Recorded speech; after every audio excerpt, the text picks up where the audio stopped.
Kannur Madayi college നിയമനവുമായി ബന്ധപ്പെട്ട് MK രാഘവനും പ്രാദേശിക കോൺഗ്രസ് നേതൃത്വവും തമ്മിലുള്ള പ്രശ്നം അതീവ ഗുരുതരമെന്നാണ് KPCC വിലയിരുത്തൽ.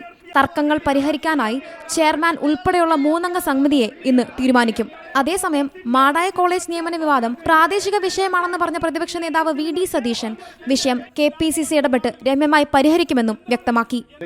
അത് അവിടുത്തെ ഒരു ലോക്കൽ വിഷയമാണ്. അത് പാർട്ടി സംസാരിച്ച് KPCC തന്നെ അതിന്റെ ഇടപെട്ട് സംസാരിച്ച് തീർക്കും. അല്ല, അതല്ല, അവിടെ ഒരു വിഷയം ഉണ്ടല്ലോ. അല്ല, അവിടെ ഒരു വിഷയം ഉണ്ടല്ലോ. ആ വിഷയം പാർട്ടി ഇടപെട്ട് അത് സംസാരിച്ച് തീർക്കും, രമ്യമായി പരിഹരിക്കും.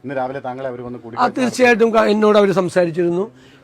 എന്നോട് MK രാഘവൻ MP എന്നോട് സംസാരിച്ചിരുന്നു.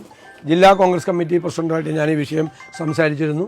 ഞാൻ KPCC പ്രസിഡന്റുമായിട്ട് കൂടി ആലോചിച്ച് പാർട്ടി ഇടപെട്ട് രമ്യമായി ആ വിഷയം പരിഹരിക്കും. പയ്യന്നൂർ മേഖലയിൽ പാർട്ടി സംവിധാനം പ്രതിസന്ധിയിലാണെന്നും MK രാഘവന് ഒപ്പമുള്ള കോളേജ് ഡയറക്ടർമാർക്കെതിരെ നടപടിയെടുത്തത് മതിയായ കാരണം ഉള്ളതുകൊണ്ടാണെന്നുമാണ് പ്രതിപക്ഷ നേതാവ് VD സതീശനെ കണ്ട DCC അധ്യക്ഷൻ അടക്കമുള്ള നേതാക്കൾ നൽകിയ വിശദീകരണം. വിഷയത്തിൽ പാർട്ടി 2 തട്ടിലായതോടെയാണ് കണ്ണൂർ DCC KPCCയുടെ അടിയന്തര ഇടപെടൽ തേടിയത്.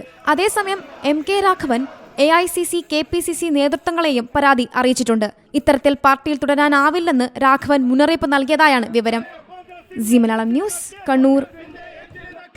പുതിയ വാർത്തകളും വിശേഷങ്ങളും ഇനി വിരൽ തുമ്പിൽ. എല്ലാ ഡിജിറ്റൽ പ്ലാറ്റ്ഫോമുകളിലും ഇപ്പോൾ സീ മലയാളം ന്യൂസ് ലഭ്യം.